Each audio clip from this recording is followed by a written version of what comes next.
setiamu tak pergi dariku. Ku mau selalu bersyukur sebab cintamu padaku takkan pernah berubah. Hatiku percaya walau bumi bergoncang, gunung-gunung beranjak, namun kasih setiamu tak pergi dariku. Kasih setiamu tak pergi dariku. Kasih setiamu tak pergi dariku. Amin. Amin. Terima kasih Tuhan. Awak ke pengerindu Tuhan terus datai alu datai bab hidup kami.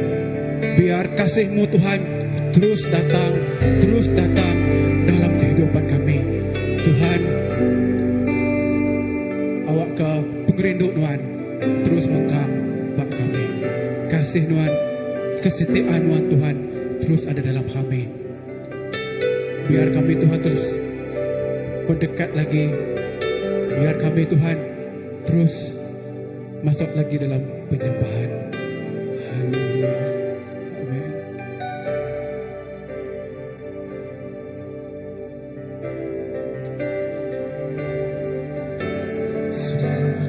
Karena anugerah-Mu hari ini ada.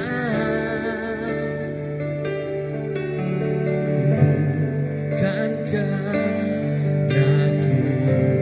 kuatku, namun karena Roh-Mu bawa hatiku, penyembahanku, ku semakin berkurang, Yesus semakin bertambah.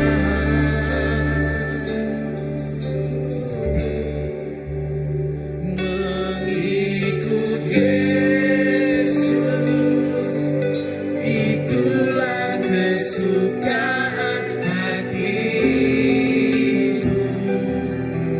Ku lepas semua hati untuk mengenal kehendaknya di hidupku. Mengiring Yesus, itulah kekuatan hidupku. Ku yakin anugerah-Nya mampu jadikanku hamba yang berkenan selalu. Sekali lagi, semua karena anugerah-Mu hari ini ada. Bukankah kuatku, namun karena Roh-Mu bawa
ku lepas semua Aku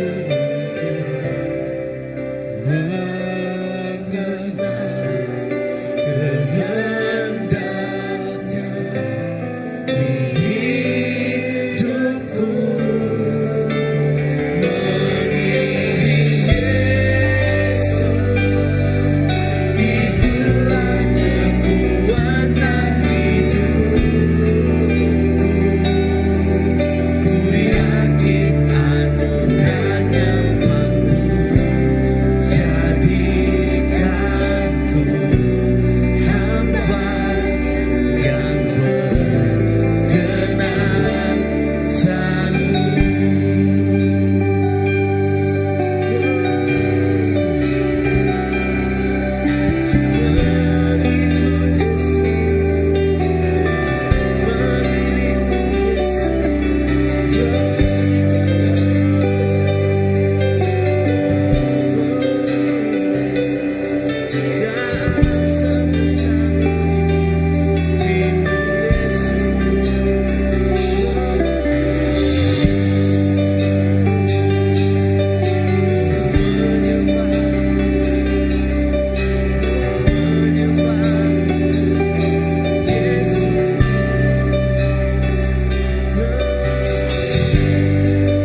ada bandingannya dan Engkau tidak ada tandingannya. Engkaulah yang layak menerima segala puji, segala sembah. Namamu diagungkan Tuhan dari atas segala nama. Terima kasih Bapa. Dan sekali lagi saya menyerahkan malam ini kebaktian KKL malam ini kepada tangan Engkau dan Engkau saja. Dan ini kami minta di dalam nama Yesus Tuhan dan Juru Selamat kami. Kami sudah berdoa. Semua katakan Amen, Amen.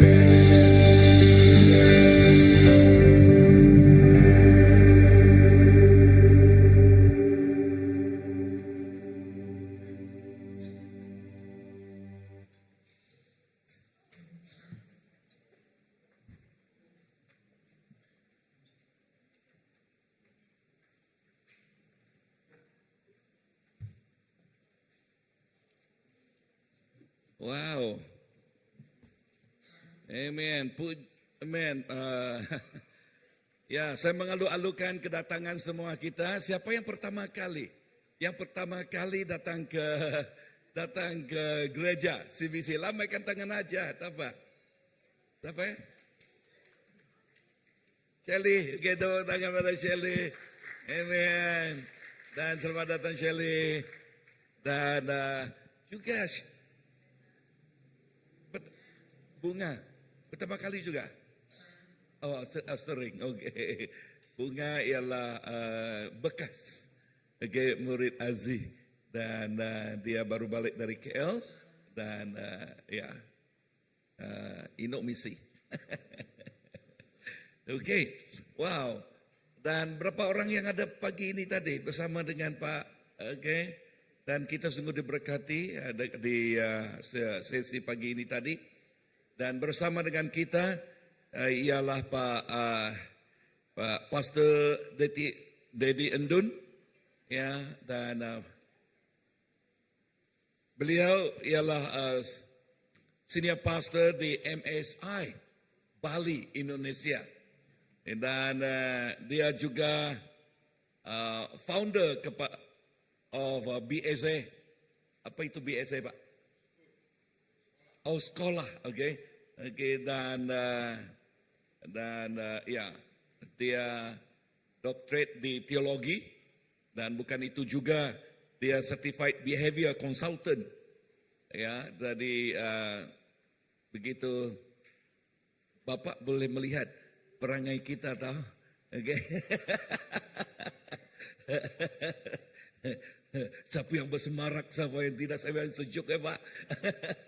Okay. Dan doctorate, dan dia juga advisor kepada Bali Partnership, dan trainers kepada Holistic Learning Center, signature reader, director assessment, dan speaker seminar marriage parenting. Oh, we need this, Pak. Wah, dan juga published writer on marriage and church leadership. Wow. Dan kita sungguh diberkati dengan Pak Pendeta KTD yang bisa datang ke sini dan untuk mengajar CBC di sini. Dengan tidak meluangkan masa, saya menjemput Pak untuk tampil ke depan untuk mengajar kita. Pak Dedi.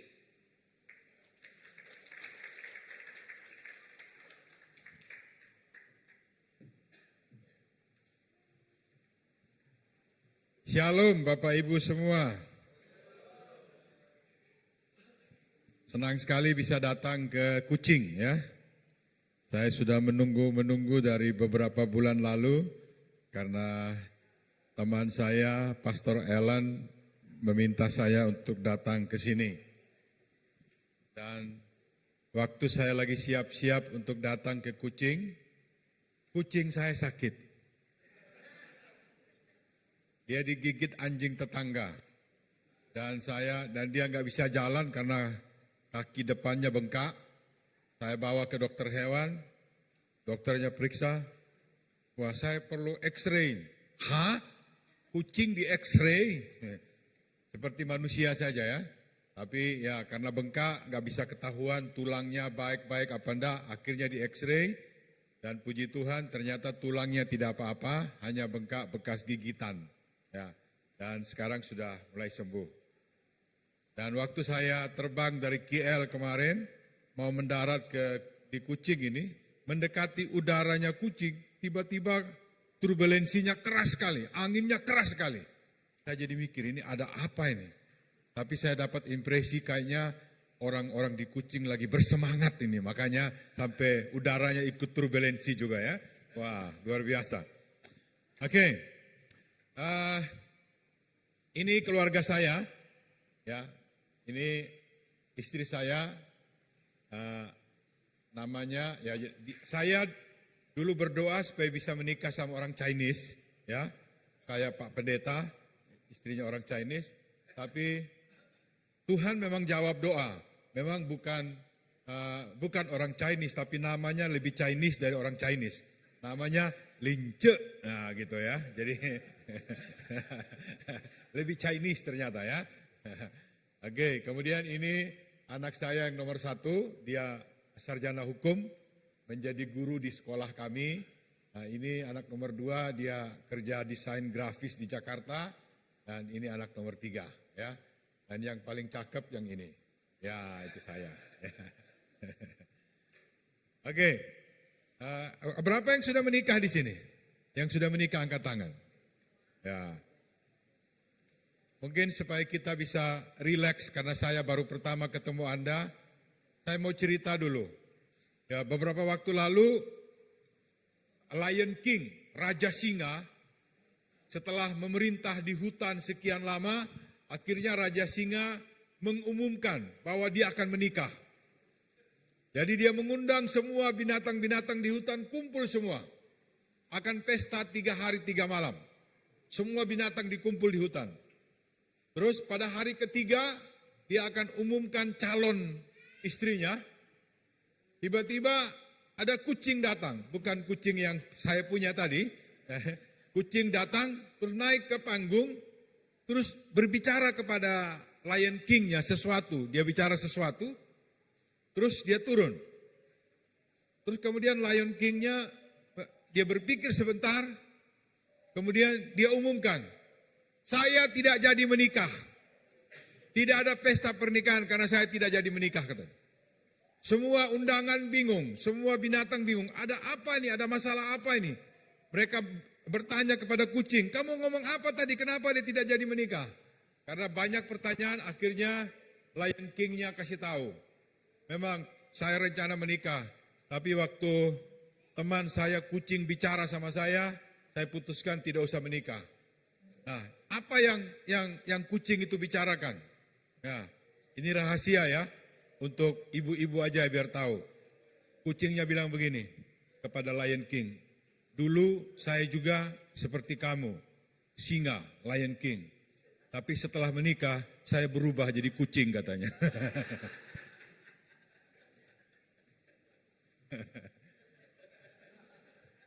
Di sini ada yang dulunya singa, sekarang berubah jadi kucing. Kalau ada pelawak di Indonesia, dia bilang, saya bukan takut istri, tapi kebetulan saya menikah sama istri yang lebih berani, katanya gitu. Nah, itu cuma joke saja ya. Oke, mari kita berdoa. Bapa di surga, terima kasih buat malam hari ini, kesempatan saya berbagi kebenaran-Mu. Tuhan tolong berkati hamba-Mu yang menyampaikan kebenaran-Mu, dan juga saya berdoa tolong setiap kami Tuhan berkati, Tuhan buat kami boleh mengerti pesan yang akan disampaikan ini, yaitu mengenai Father's Heart atau hati Bapa. Biar malam hari ini kami boleh disingkapkan situasi-situasi yang kami pernah alami dengan Papa kami, dengan Bapa kami. Tapi bukan cuma sampai di situ, tapi Tuhan juga menyembuhkan kami, memulihkan kami, sehingga kami bisa free untuk menyembah Engkau Tuhan sebagai Bapa dan sebagai Tuhan kami dalam setiap situasi Tuhan. Saya berdoa yang punya trauma atau masalah-masalah dengan papanya hari ini disembuhkan, dan dipulihkan, dan direstorasi oleh Tuhan. Terima kasih Tuhan. Di dalam nama Tuhan Yesus kami berdoa. Amin. Amin, amin, amin. Oke.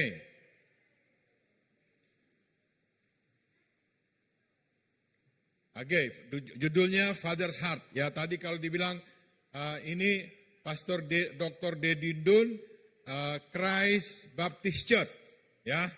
CBC, itu CBC adalah satu title ilmu untuk membaca perilaku seseorang. Ya, apakah dia ini orang yang dominan, apakah dia orang ini penyabar, apa orang ini sangat akurat, jadi orang yang accounting itu biasa yang akurat, atau dia seorang yang sangat people oriented, ya. Jadi ada yang sangat kalau tidak ketemu orang sakit kepala dia, ya. Tapi ada juga yang tidak suka ketemu orang, dia suka sendirian aja di kamar kerja pagi sampai malam, ya. Tapi ada juga orang yang suka memerintah, mengatur-ngatur saja, tapi dia tidak bekerja, ya. Tapi ada juga yang sangat sabar, disakiti bagaimanapun dia simpan di dalam hati aja, ya. Dia tidak pernah konfrontasi. Jadi berbagai macam orang. Nah, ini adalah ilmu untuk bagaimana kita memenangkan hati orang, ya. Tapi lain waktu saya akan ceritakan itu. Saya mau bicara mengenai Father's Heart, ya. Nah, oke. Kita baca sama-sama ya di Proverb 23 ayat 7a. 1, 2, 3. Sebab seperti orang yang membuat perhitungan dalam dirinya sendiri, demikianlah ia, ya. For as he think in his heart, so is he. Jadi bagaimana kita berpikir, begitulah kita. Bagaimana kita berpikir, begitulah kita. Kalau kita berpikir kita cakep, maka kita akan jalan angkat kepala begini. Ya, kalau ada nona-nona atau wanita merasa dia berpikir dia cantik, maka dia akan berjalan begini. Tapi kalau dia berpikir dia jelek, dia akan jalannya begini. Ya, jadi karena bagaimana kita berpikir, perilaku kita akan seperti itu. Ya, bagaimana kita berpikir, kita akan perilaku seperti itu. Jadi firman Tuhan bilang bagaimana kita berpikir, begitulah kita. Berapa saudara yang berpikir Anda cakep? Yang laki-laki. Tidak merasa cakep. Wah. Yang wanita yang berpikir Anda cantik. Wah, puji Tuhan masih ada ya. Kenapa begitu? Raja Daud berkata, Raja Daud berkata, Daud ini begitu percaya diri, begitu dia lahir dia bilang, kejadianku dahsyat dan ajaib. Ajaib apa yang kau buat. Nah sampai di situ tidak berhenti. Daud bilang, jiwaku menyadarinya. Itu yang penting. Banyak orang sudah cantik, sudah badannya bagus, wajahnya cantik, tapi pikirannya merasa tidak cantik. Jadi bagaimana dia berpikir, begitulah dia. Jadi Daud contoh yang bagus bagaimana kejadian di Mazmur 139 ayat 14. Kejadianku dahsyat dan ajaib. Ajaib apa yang kau buat dan jiwaku menyadarinya. Jadi Daud pikirannya sadar betul bahwa dia cakep. Dia keren. Waktu dia lahir itu sesuatu yang besar sedang terjadi. Itu orang yang percaya diri. Orang yang tahu betul siapa dirinya. Nah, kita semua harusnya seperti itu. Karena firman Tuhan berkata setelah Tuhan menciptakan manusia, Tuhan katakan sungguh amat baik. Jadi kita semua ini keren-keren. Diciptakan serupa dengan gambarnya Tuhan. Ya, jadi coba lihat orang sebelah saudara, bilang sama dia, kamu ini mirip Tuhan, bilang sama dia ya. Ya, diciptakan serupa dengan gambar Tuhan. Ya,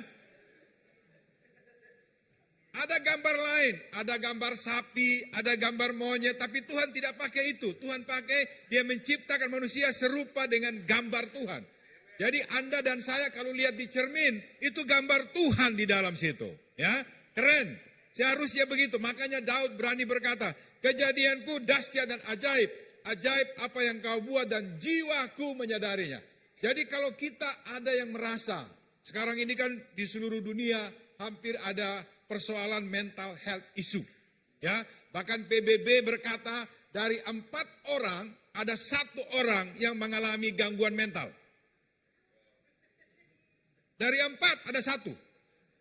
Jadi kalau ada orang duduk berjeret 4 orang, salah satunya ada gangguan itu. Menurut PBB, ya. Dan dikatakan bagaimana kamu berpikir begitulah. Coba lihat anak-anak generasi Z sekarang, anak-anak generasi milenial. Itu mereka punya persoalan dengan overthinking semua. Saya punya sekolah, di sekolah itu kurang lebih ada 200 anak ya. Itu kalau mereka datang sekolah selalu pakai jaket begini. Saya minta guru coba ajak dia ke ruangan khusus periksa tangannya. Kadang-kadang dibuka jaketnya begini, di sini banyak garis-garis. Garis pakai apa tuh, peneti atau pakai jarum. Kenapa? Overthinking. Gak bisa tidur, kepikiran. Gak tahu apa yang dipikirin. Ya, kita tanya gak dijawab. Pokoknya kepikiran aja begitu. Nah, jadi sangat persoalan. Bagaimana kita berpikir, begitulah kita. Nah, next kita lihat di gambar sini berikutnya. Otak kita itu ada dua bagian, ya, left brain and right brain, ya. Left brain atau otak sebelah kiri itu berbicara mengenai kata-kata atau kuat di dalam hitungan, kuat dalam logika, ya. Sedangkan otak sebelah kanan itu berbicara mengenai irama, mengenai imagination, ya. Jadi ada fungsi yang berbeda antara kiri dan kanan. Nah, kita ini iman itu ada di sebelah kanan. Kemampuan berimajinasi itu ada di sebelah kanan. Nah, kita ini tergantung kita kuat yang mana, kuat yang sebelah kiri atau yang sebelah kanan. Kalau orang yang kuat di sebelah kanan, daya imajinasinya kuat, irama ritmenya itu kuat. Tapi orang yang kuat di sebelah kiri itu dia in control, realistik, logik, analitik dan lain sebagainya. Nah, ada satu riset yang bisa mengetahui kita ini orang yang kuat yang kanan apa yang kiri. Anda mau tahu? Anda kuat yang mana otaknya? Yang kiri atau kanan? Ada yang mau tahu? Nah, kalau mau tahu coba berdiri coba. Saya ajarin ya. Ini akurasinya 85%. Ya. Jadi begini. Anda buka tangan begini, goyang-goyang. Terus tutup mata. Nanti saya hitung sampai 3, Anda tepok begini. Ya. Tepok begini seperti sembahyang. Nah, tapi kalau Anda tutup mata, tunggu waktu saya bilang 1, 2, 3, Anda tepok tidak kena. Berarti minta ada something yang harus diperbaiki. Ya, coba goyang-goyang dulu. Tutup mata. 1, 2, 3. Nah, buka mata sekarang. Lihat. Jempol mana yang di atas? Jempol kanan atau jempol kiri? Jempol kanan. Oke. Siapa yang jempol kanan? Coba angkat tangan. Yang di atas jempol kanan. Nah, menurut riset, kalau jempolnya yang kanan di atas, berarti Anda kuat di otak kiri. Ya? Oke? Nah, kalau yang kiri di atas, berarti Anda kuat di otak kanan. Ya? Nah, tapi berbeda. Yang wanita, kalau wanita ya, dia ini ada otak tengah penghubung antara kiri sama kanan. Itu yang menjadi persoalan. Kalau wanita pergi ke mall, dia mau belanja sesuatu, lama sekali. Dia bisa keliling itu mall, tapi belum selesai. Atau kalau dia ketemu barang, dia lama sekali untuk membuat keputusan. Tapi kalau laki-laki, misalnya Pak Pendeta mau pergi ke mall, mau beli celana jeans nomor 31. Begitu masuk mall, langsung mana jeans di sana? Nomor 31 mana? Coba pakai langsung, bayar, pulang, selesai. Kalau nona-nona enggak begitu. Kenapa? Karena kalau wanita itu, otak tengahnya itu membuat dia apa? Dia multitasking. Jadi dia sambil telepon, sambil goreng tempe, sambil ngepel, sambil gendong anak, bisa dia. Ya. Tapi laki-laki enggak bisa, dia fokus gitu. Nah, jadi kenapa wanita lama kalau belanja? Karena dia lihat ini, otak kanannya lihat, wah ini bagus. Ya, ini cantik, ini keren. Tapi otak kirinya lihat, tapi mahal. Terus ngobrol lagi. Terus kalau mahal gimana? Ya kalau mahal banyak uang yang keluar, tapi bagus. Nah, ngobrolnya ini yang lama. Ya. Kalau tidak percaya, coba aja nanti pergi belanja. Kenapa bisa lama ya? Thank you, silakan duduk ya. Jadi kekuatan pikiran itu penting. Ya. Makanya kepada Joshua Tuhan perintahkan sama Joshua, renungkanlah Taurat ini siang dan malam. Ya. Jangan lupa engkau memperkatakan dan meditate firman Tuhan siang dan malam. Supaya engkau bertindak hati-hati dan beruntung hidupmu. Jadi apa isi pikiran kita menentukan masa depan kita. Karena bagaimana kita berpikir, begitulah kita. Ya. Jadi coba kasih tahu sebelah saudara, pikir yang baik-baik saja ya, bilang sama dia ya. Oke. Ya. Nah, ini lagi, ini penting mengenai cara berpikir kita ya. Saya perhatikan di sini, ya.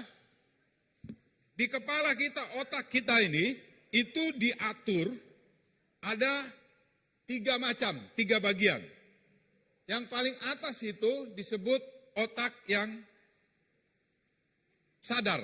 Jadi begini, saya mau duduk di kursi sebelah kanan. Jadi saya berpikir dulu, baru saya duduk. Ya. Tapi kalau saudara lihat yang bermain drum, bermain gitar tadi, itu mereka tidak pakai mikir lagi. Apalagi kalau sudah sering bermain musik itu, begitu lagu ini langsung begitu, nggak pakai mikir lagi. Kenapa? Yang bekerja itu apa? Otak keduanya itu otak bawah sadar. Ya, coba gambarnya tadi, otak bawah sadar ini ya, yang ini. Ya, jadi biasa kalau Anda biasa bangun pagi minum kopi gitu ya, Anda bangun pagi nggak harus pikir lagi. Saya turun dari tempat tidur, jalan, ambil gelas, ambil kopi, ambil gula, kasih air panas. Gak perlu lagi begitu. Anda bisa langsung bangun, ambil gak pakai mikir. Nah itu yang bekerja apa? Otak bawah sadar ini. Nah perhatikan di sini ya. Sedangkan otak yang di bawah ini adalah otak yang itu nirsadar. Yang mengatur usus kita. Walaupun kita tidur, dia tetap bekerja. Yang mengatur jantung kita, walaupun kita tidak sadar, dia tetap bekerja. Itu nirsadar. Jadi ada 3 bagian yang mengatur. Nah, repotnya apa? Perhatikan baik-baik.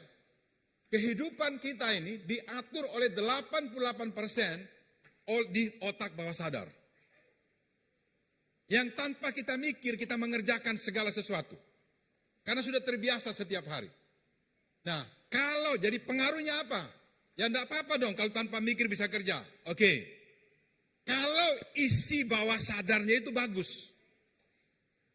Kalau isinya berantakan, isinya kata-kata kotor semua, maka yang keluar kata-kata kotor semua dengan cepat tanpa mikir. Orang yang suka marah, itu marah langsung dipanggil keluar semua. File dari otak bawah sadar keluar semua. Tapi kalau dia diam sebentar, dia mikir, dia jaga perkataannya, itu berarti dipakai otak yang atas, yang 12%. Jadi kita punya hidup ini banyak dikendalikan 88% oleh otak bawah sadar. Karena itu penting sekali apa isi otak bawah sadar kita. Nah dari mana kita dapat isi otak bawah sadar kita? Sejak kita kecil. Ya masuk satu persatu. Semua masuk. Setiap kejadian yang dia alami terus masuk di kepala itu. Tersimpan dengan rapi. Sulit dikeluarin. Kalau kita mau keluarin atau mau ganti otak bawah sadar ini seperti tisu kotak gitu ya. Kalau Anda cabut, gampang nggak masukin kembali? Susah. Kenapa? Karena sudah tersusun rapi. Jadi kalau sudah dicabut, masuk lagi. Nah, sama dengan di otak kita ini. Kalau sudah masuk hal-hal yang tidak bagus, akan berpengaruh sepanjang hidup kita. Paham sampai di sini ya? Jadi kita perlu ingat, kita ini dipimpin oleh otak bawah sadar 88%. 12% itu yang kita mikir. Mungkin kita tiba-tiba ambil uang, tanya harga. Ini berapa jualnya? 1.500. Jadi Anda hitung, itu pakai otak sadar. Tapi kalau untuk hal yang lain, kita pakai otak bawah sadar. Yang sudah tanpa kita mikir itu berjalan. Nah, perhatikan sekali lagi. Isi otak bawah sadar itu penting. Ya, next, coba. Ya, lihat ini ya. Requires a glass jar with a lid. Ini kutu loncat. The fleas are dimasukin placed di dalam inside the jar toples, and the lid kutu is loncat. then sealed. Ya. Setelah itu ditutup They are left undisturbed for 3 selama days. kurang lebih 3 hari. Then, when the jar is opened, the fleas Kemudian will not jump out. dibuka kembali. In fact, the fleas Kutu will never loncat jump itu higher than the tidak level set ada yang by bisa the lid. loncat keluar dari toples. Their behavior is Kenapa? now set for Karena the dalam rest of their 3 hari lives. terbentuk di pikirannya kutu loncat ini bahwa dia And terbatas. when these fleas Dia tidak bisa reproduce, keluar. their Sekalipun sudah offspring dibuka will tutupnya, automatically dia follow masih their berpikir example. seperti itu. Dia tidak akan kemana-mana. Nah, dengar baik-baik. Apa isi otak bawah sadar kita? Kalau kita sering terima di rumah, diperlakukan hal yang buruk, kita dikatakan kamu memang anak yang tidak bisa apa-apa, kamu memang kurang beruntung, papa memang tidak ingin lahir kamu ada di sini, papa mau anak perempuan kok laki-laki yang datang, papa tidak mengharapkan anak perempuan, papa mau anak laki-laki. Jadi semua kejadian dari kecil sampai dewasa itu tersimpan masuk di bawah sadar kita. Dan kita tidak bisa keluar dari situ tanpa kita merubah pikiran bawah sadar kita. Jadi apa yang terisi? Nah, satu lagi di sini saya tunjukkan next. Nah, ini namanya sistem limbik. Sistem di otak kita itu tempat menyimpan semua trauma, semua luka, semua kekecewaan, semua sakit hati tersimpan dalam sistem ini. Apa yang pernah diperlakukan oleh papa kita kepada kita, Anda pasti masih ingat dari masa kecil. Mungkin Anda disakiti, dipukul tanpa alasan, diabaikan. Misalnya saudara mau pergi ngomong, papa ini pak, papa bilang, udah pergi sana, papa lagi sibuk. Itu tersimpan di bawah sadar Anda. Dan itu tersimpan dalam pikiran kita, tidak pernah hilang sampai kapanpun. Sehingga setiap waktu Anda datang ke gereja bahkan, pemimpin pujian bilang, mari kita menyembah Bapa di surga. Anda angkat tangan, ingat Bapa, menyebut Bapa, ingat Bapa di rumah. Bagaimana dia perlakukan kita waktu masih kecil sampai sekarang bahkan. Itu tersimpan di bawah sadar kita. Mungkin trauma menyakiti kita. Atau mungkin Anda tidak pernah dipeluk sama papa saudara. Mungkin Anda tidak pernah dibilang, kamu pasti bisa.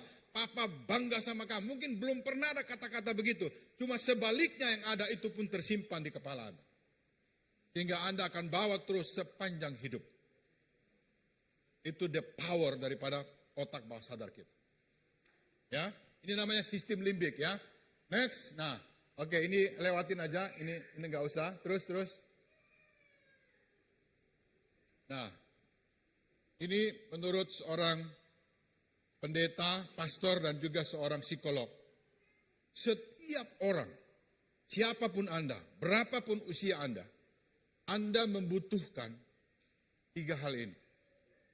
Jiwa yang sehat, healthy soul, ada di sini irisannya. Yaitu apa? Seorang yang jiwanya sehat, dia mendapatkan ini. Dia dikasihi, dia merasa berharga, dan dia merasa dia dimampukan. 3 hal ini. Kurang 1 saja berbahaya hidupnya. Ya, Anda punya kebutuhan, siapapun, setiap kita perlu untuk dikasihi, dihargai, berharga, dan dimampukan atau dipercaya. Kamu pasti bisa. Kalau kurang 1 aja, dan sudah dilakukan penelitian, mereka yang masuk penjara hanya karena kurang 1 ini. Umumnya tidak merasa dikasihi. Mereka akan berusaha cari berbagai cara untuk mendapatkan kasih dari orang lain. Kalau mereka tidak dapat di rumah, mereka coba cari di luar. Gak dapat di luar, cari ke teman-temannya, cari siapa saja yang mau mengasihi mereka. Mereka butuh itu. Karena kasih itu adalah kebutuhan utama. Bukan lagi hanya sekedar, oh saya pingin kasih, enggak. Bukan kepengen, Anda butuh. Seperti orang ingin perlu makanan, itu sama. Jadi ini hal yang diperlukan oleh jiwa kita yang sehat. Kurang 1 aja dari itu, ada persoalan dalam hidup kita. Ya, dan ini yang tersimpan di bawah sadar kita. Anda bangun tidur, saya dikasihi apa enggak? Saya berharga enggak? Orang hargai saya apa enggak? Saya bangun tidur, saya akan berpikir, orang percaya sama saya apa enggak? Anda pergi ke sekolah, teman-teman percaya enggak sama kita? Pergi ke kampus, orang percaya enggak sama kita? Pergi bekerja, orang percaya enggak sama kita? Di dalam pernikahan, pasangan saya percaya sama saya enggak? Menghargai saya enggak? Saya berharga enggak buat dia? Saya dikasihi enggak? Itu kebutuhan setiap orang. Kalau itu enggak dapat, ada persoalan dalam hidup kita. Ya, next. Sejak kecil, seorang anak yang diperhatikan oleh papanya, dirangkul oleh papanya, akan seperti ini. Dia dapatkan, dia tahu dia dikasihi. Dia tahu dia berharga. Tapi kalau dia tidak merasa dikasihi, tersimpan di pikiran bawah sadarnya. Dia akan berusaha mencari perhatian. Nah, kalau ada anak-anak perempuan yang bucin, tahu bucin ya? Butuh cinta. Gampang jatuh cinta, ada persoalan di sini. Bahkan pergi ke hotel, ada doorman yang bukain pintu, silakan masuk. Oh, dibukain pintu langsung. Atau ada orang yang misalnya begini, tiba-tiba di WhatsApp masuk, sudah makan siang belum? Bapak saya tidak pernah nanya sudah makan siang, kok dia nanya-nanya aku, langsung pingsan. Terus begitu sadar, baca lagi, pingsan lagi. Jadi bolak-balik pingsannya. Gara-gara dikirim WhatsApp, ditanya, sudah makan belum? Itu dia merasa dia diperhatikan. Dia merasa berharga. Seperti dia dapat yang dibutuhkan. Karena apa? Orang tuanya tidak lakukan buat dia. Berapa mungkin kita waktu masih muda tidak pernah dapat perhatian seperti itu. Ada kekosongan, ada kebutuhan yang tidak terpenuhi. Ya, next. Nah, gambar seperti ini. Lihat ya. Saya percaya setiap kita membutuhkan kasih dari orang tua seperti dari papa mama seperti ini. Terutama dari papa. Papa, kalau Anda punya anak, lakukan seperti ini sama dia. Supaya dia penuh. Kalau anak perempuan tidak dapat kasih dari bapak, dia keluar rumah dengan kosong. Dan itu bahaya. Orang berbuat baik sama dia langsung jatuh cinta dia. Karena kosong. Tapi kalau dia penuh dapat dari papanya di rumah. Anak perempuan ya, kalau dia dapat dari papanya di rumah. Dia keluar dengan kepenuhan. Jadi orang tidak bisa gampang ganggu-ganggu dia. Kan dia tahu dia punya papa yang sayang sama dia. Dia punya orang tua yang mengasihi dia. Jadi orang tua yang ada di sini pastikan. Setiap hari ketemu anak perempuanmu atau anak laki-laki bilang, papa bangga sama kamu. Kamu berharga buat papa. Papa sayang sama kamu. Papa percaya kamu pasti bisa. Kamu akan bertumbuh jadi gadis yang penuh masa depan yang berarti. Terus dikatakan sehingga di bawah sadar itu masuk bahwa dia berharga, dia itu dipercaya, dia itu dikasih. Terus dimasukkan sehingga dia keluar kemana-mana pun dia penuh. Dia nggak berusaha cari perhatian. Karena banyak sekali anak-anak yang dengan sengaja mencari perhatian. Seperti misal dalam kelas ya, di kelas gitu. Kalau ada anak-anak yang nakal, sebenarnya itu bahasanya anak-anak minta diperhatikan. Itu seperti bilang, perhatikan aku dong Bu Guru gitu. Seperti gitu. Kalau dia nakal di kelas. Dia butuh perhatian seperti itu. Nah, Bapak Ibu Saudara, gambar berikutnya silakan. Ini anak saya nomor 1 dan nomor 2. Saya waktu mengerti ini saya sengaja betul. Ya, punya waktu sama mereka. Berbicara sama mereka. Saya kasih tahu mereka, kamu berharga. Kamu, Papa percaya kamu pasti bisa. Papa mengasihi kamu. Kamu berharga. Saya terus berulang-ulang katakan begitu sama mereka. Ya, ini anak saya nomor 1. Ya, terus, ya, ini anak laki-laki saya.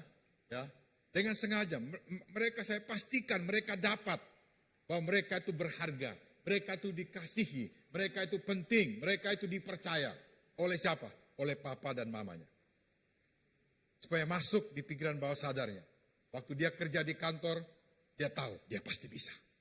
Karena apa? Dia dipercaya dari rumah. Bahkan waktu dia menikah nanti dia tahu bahwa dia dikasihi. Kenapa? Dia tahu bahwa dia dikasihi oleh papanya. Jadi dia tidak datang karena kekurangan, karena kosong, tapi karena penuh dia dapat dari rumah. Ingat, Kalau mereka kosong di rumah, itu menjadi trauma yang tersimpan di pikiran bawah sadar mereka. Ya, next. Ya. Sengaja saya punya waktu sama mereka. Ya, next. Nah, ini perhatikan ya. Coba kita baca pelan-pelan ini ya. 3, 2, 1. Ini dikatakan oleh Stephen Parkfield University Howard. Ya. Hampir setiap masalah sosial besar terkait dengan ketiadaan bapa, kriminal, kejam, penyalahgunaan obat-obatan dan alkohol, kehamilan pada remaja, bunuh diri, semuanya berhubungan lebih dekat dengan ketiadaan bapa dibandingkan dengan faktor lain. Jadi kehadiran bapa, mereka merasakan kasih bapa, perhatian bapa, pelukan bapa. Kalau mereka tidak dapat ketiadaan itu, mereka berpotensi untuk mencari perhatian di luar. Sudah tahu arti kata bapa yang Yesus bawa ke dunia ini? Dia bilang, Bapa di surga. Dia bilang, engkaulah sumber. Dia dengar baik-baik, bapak-bapak, Anda tuh sumber kasih, sumber perhatian, sumber kepenuhan datang dari Anda sebagai bapak. Kalau anak kita tidak dapat itu, kasihan mereka. Mereka akan cari di luar. Karena apa? Itu yang mereka perlukan dalam hidup mereka. Ya. Raja Daud berkata, aku bersyukur kepadamu oleh karena kejadianku dahsyat dan ajaib. Ajaib apa yang kau buat dan jiwaku benar-benar menyadarinya. Dengar baik-baik sini ya. Daud itu bukan anak yang diperlakukan dengan baik. Anda tahu ceritanya ya. Waktu Nabi Samuel datang ke rumahnya Daud untuk memberkati, mengurapi seorang raja. Kemudian bapaknya Isai panggil anak-anaknya. Datang 7 anak. Tinggi besar. Cakep-cakep. Terus Samuel bilang, wah ini anak yang saya akan urapi. Terus Tuhan bicara, bukan itu. Anak kedua, bukan. Anak ketiga, keempat, kelima, keenam, sampai ke-7, bukan semua. Terus Nabi Samuel bertanya, Isai, anakmu ini aja, ada lagi enggak? Dengar baik. Pasti Isai, kira-kira Isai begini. 1, 2, 3, 4, 5, 6, 7. Oh anak saya 8, mana lagi 1 ya? Oh 1 ada di padang. Jadi Daud itu anak yang dilupakan. Tidak terhitung. Kemudian Samuel bilang apa? Panggil dia. Kalau dia nggak datang, nggak ada pesta hari ini. Mereka pergi panggil Daud lagi mengembalakan kambing domba. Dengar, Alkitab bilang begini ya. Firman Tuhan. Daud datang dengan berlari-lari dengan rambut kriwel dan kemerah-merahan. Berarti Daud pakai blush on waktu itu. Ya. Kelihatan wajahnya itu bergairah, ya kemerah-merahan. Biasa nona-nona kalau di rumah kan pakai blush on sebelum keluar ya. Kalau habis blush onnya diapain? Ditampar gitu, pak merah baru keluar gitu ya. Jadi Daud datang dengan kemerah-merahan. Langsung Samuel bilang, ini dia diurapi jadi raja. Nah, dia tidak dapat dari bapaknya, tapi dia dapat dari Bapa di surga. Sekalipun Isai melupakan Daud, tapi Bapa di surga tidak melupakan. Jadi kabar baik buat kita semua. Mungkin Anda tidak dapat dari papamu di rumah. Tuhan sanggup memulihkan Anda. Seperti apa yang Tuhan lakukan sama Daud. Sehingga Daud berkata, aku bersyukur kepada Tuhan. Kejadianku. Jadi maksud bilang, aku bersyukur sekalipun papaku Isai melupakan aku. Tapi Bapakku di surga tidak melupakan aku. Aku bersyukur kepadamu karena kejadianku dahsyat dan ajaib. Ajaib apa yang kau buat? Penting. Jiwaku, otakku, pikiranku benar-benar menyadarinya. Bagaimana kita berpikir, begitulah kita. Ya. Oke, next. Nah, ini ada seorang anak yang cukup gempar di Indonesia waktu itu beberapa puluh tahun. Yaitu namanya Ari Anggara sehingga sampai dibuat film waktu itu ya. Dia disiksa oleh ibu tirinya bersama ayahnya. Ya, sampai akhirnya setelah dia meninggal ya. Kemudian istrinya atau Resno Ibu Reni menjatuhkan hukuman kepada Masino Edwin itu suaminya selama 5 tahun penjara dan Santi ibu tirinya selama 2 tahun. Santi dihukum lebih ringan karena sekedar membantu Macino untuk membenturkan kepala Ari ke tembok sampai dia mati. Jadi ini kejadian bagaimana seorang ayah dan seorang ibu perlakukan anak. Ya, next. Tapi lihat bagaimana Bapa di surga memperlakukan anaknya Yesus. Ini Yesus belum bikin mujizat. Yesus belum berkhotbah. Yesus belum melayani. Dia belum bikin hal-hal yang hebat-hebat. Tapi apa yang dikatakan? Sesudah Yesus dibaptis, Yesus keluar dari air pada waktu itu, langit terbuka, Roh Allah seperti burung batin, lalu terdengar suara dari surga. Inilah anakku yang kukasihi, kepadanya aku berkenan. Dia belum bikin apa-apa. Jadi seperti nasihat buat kita bapak-bapak, jangan tunggu anakmu berprestasi baru bilang hebat. Misalnya dia pulang dari sekolah, Pak ini dapat 9. Tuh, satunya mana? Harusnya 10 kamu gitu. Nah, anak Yesus ini belum bikin apa-apa. Bapaknya bilang, anak yang kukasihi, kepadanya aku berkenan. Ini gambaran buat kita bapak-bapak. Perhatikan anak kita. Bukan karena dia berprestasi, tapi karena kita punya anak, dia anak yang berharga, dia perlu dikasihi, perlu dihargai, dan perlu dipercaya bahwa dia pasti bisa. Ya, ini contoh yang baik. Ya, dan ingat juga di sini, ya, sekalipun manusia berbuat dosa, tapi dengar baik-baik, Tuhan tidak putus asa sama kita. Ya, Tuhan tetap percaya sama kita. Jadi bahkan kita pasti berdosa, dia sudah mati buat kita. Itu gambaran siapa? Gambaran hati Bapa di surga. Sekalipun kita masih berdosa, dia sudah mati. Artinya dia percaya, satu waktu nanti Pak Dedi Dun akan bertobat. Satu waktu nanti ya Pak Gremen akan bertobat. Satu waktu nanti kita akan bertobat. Tuhan sudah tahu. Dan dia percaya, kita pasti bisa. Sekalipun kita masih berdosa, dia sudah percaya sama kita. Jadi artinya begini, anak kita mungkin belum melakukan hal yang baik, kita harus percaya. Mereka berharga, mereka dikasihi, dan mereka dipercaya, ya. Itu yang Tuhan lakukan, ya. Next. Nah, ini sedikit gambaran bagaimana kita sebagai bapa, orang tua di rumah, ya. Kalau kita tidak hati-hati, kita bisa mempunyai anak yang tidak aman. Kenapa bisa begitu? Karena kasihnya besar, tapi kontrolnya sedikit. Ini di sini, anak yang tidak aman. Atau kita punya kasih yang sedikit, tapi kontrolnya sedikit. Anak merasa diabaikan. Kita tidak latih anak kita, tidak atur anak kita, itu terabaikan namanya. Ya. Atau kita kontrolnya besar, hampir mencapai 100, tapi kasihnya sedikit. Jadi kita bilang, kamu nggak boleh ini, kamu nggak boleh gini, tapi dia nggak merasa dikasihi. Akhirnya muncul anak yang memberontak.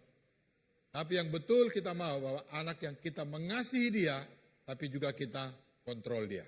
Sehingga lahir anak yang percaya diri dan berkemampuan. Itulah anak yang kita perlu lakukan, atau yang orang tua perlu lakukan. Ya.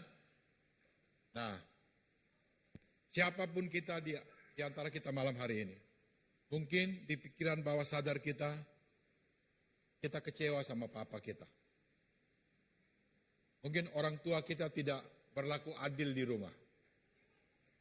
Orang tua kita tidak membuat kita merasa dikasihi. Merasa tidak dipercaya. Merasa tidak berharga. Itu luka. Itu luka dalam hidup kita. Nah, saya challenge kita malam hari ini. Kita mau tetap tinggal terluka dan hidup dengan dipimpin dengan otak bawah sadar kita yang penuh dengan trauma-trauma itu. Atau kita mau keluar dari situ. Ya, kalau kita mau keluar dari situ, ingat apa yang Tuhan katakan.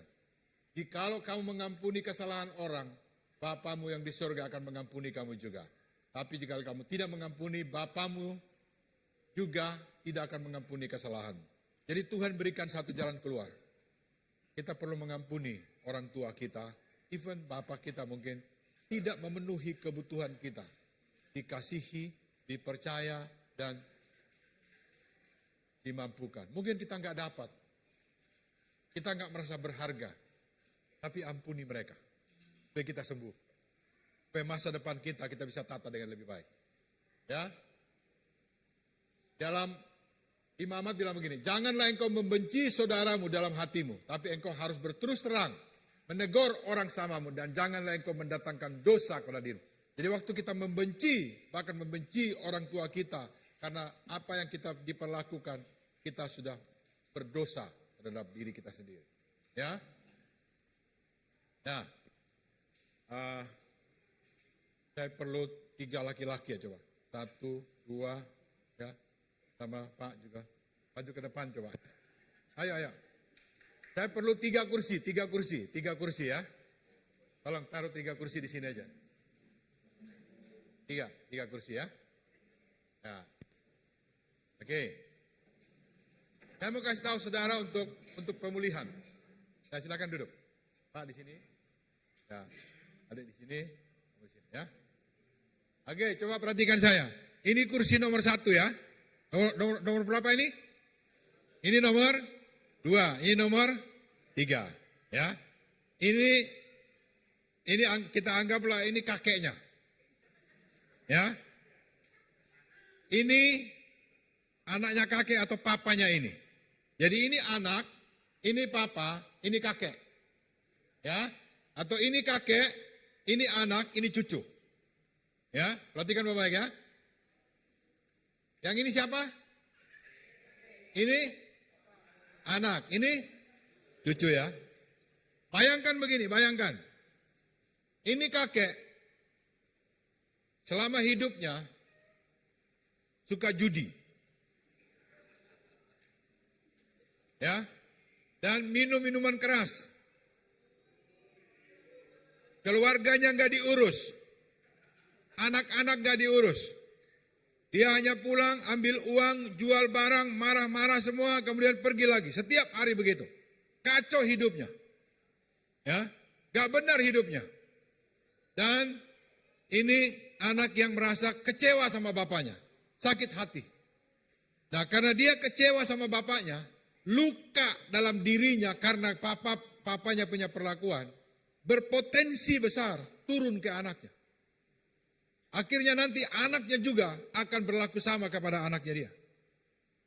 Nah, dengan keadaan seperti ini, maukah anak ini terus membawa trauma di bawah sadarnya karena kecewa sama papanya, sehingga berpengaruh kepada tingkah laku bapaknya kepada anak-anaknya.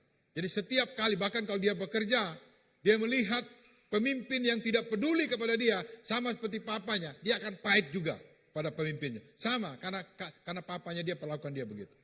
Ini turun-temurun terus. Ya. Jadi, bisa ada pilihan. Ini mau terus kecewa dan sakit hati, atau dia buat pilihan lain. Oke? Kita anggaplah kakeknya sudah pergi. Ya, sudah meninggal. Ya, kamu berdiri, Jo. Berdua berdiri. Sekarang dia sudah punya anak. Dia punya kecewa, sakit hati sama orang tuanya, sama papanya. Tinggal dia buat pilihan. Dia mau bawa terus itu dan mencemari anak-anaknya dan keluarganya, atau dia memutuskan, mulai hari ini, setelah saya mendengar apa yang Pak Didi sampaikan, saya punya pilihan. Saya mau duduk di kursi pertama. Duduk. Ya. Saya mau hidup benar. Saya mengampuni papa saya. Saya merilis papa saya. Saya membebaskan dari kecewa, dari trauma, dari sakit hati. Saya mau duduk di kursi pertama. Sehingga apa yang saya lakukan, anak saya nanti akan menerima kasih yang dari saya. Saya percaya kepada anak saya. Saya mengasihi anak saya. Saya menghargai dia. Dan saya tahu bahwa dia mampu. Terus terjadi seperti ini. Karena apa? Keputusan dia untuk melepaskan pengampunan dan menyembuhkan luka-luka itu. Waktu dia putuskan, Bapa di surga akan turun dengan kuasa Roh Kudus, menyembuhkan sakit hatinya dan memulihkan seluruh kehidupannya. Sehingga turun-temurun dia punya anak yang terbangun, terdidik dengan baik. Kenapa? Karena dia duduk di kursi yang pertama. Sama buat kita malam hari ini. Kita mau tetap kecewa sama orang tua kita, sama yang pernah perlakukan sama kita, atau kita pilih Tuhan, saya mengampuni dan saya mau duduk di kursi yang pertama. Amin. Kita tutup lihat video ini ya. Terima kasih. Dari kursinya taruh kembali. Kita akan lihat video terakhir sebelum kita tutup. Tim musik bisa naik. Ya, tim musiknya bisa maju ke depan.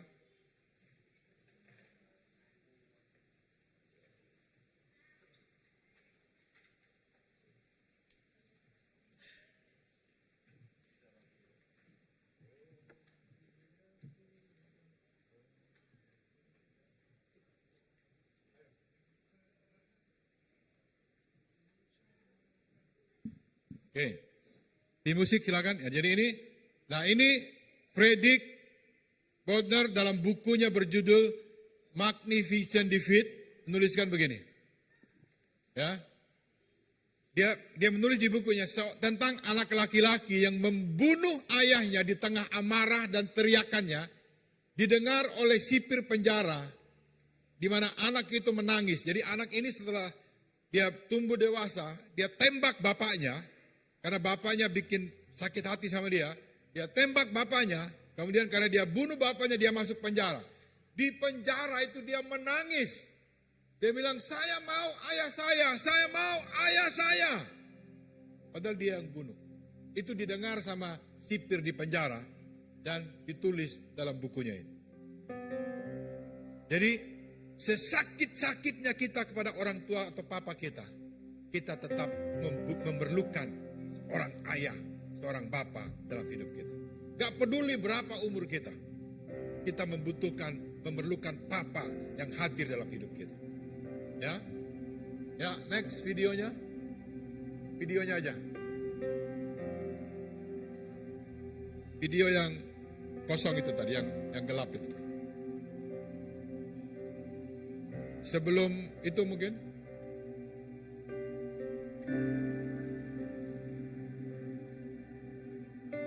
Ya, ini dia.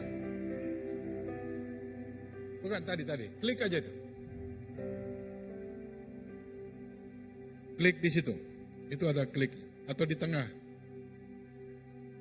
Ya, klik di situ.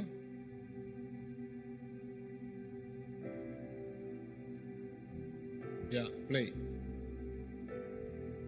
Ya, itu coba.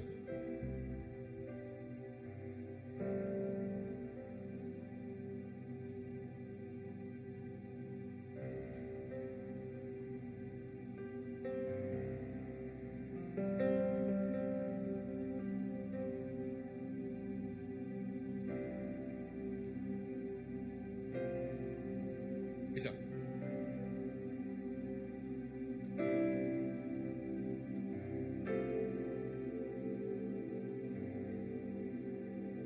Oh ya, ini. Kerasin volumenya kerasin dulu. Dari pertama, coba. Kerasin volumenya.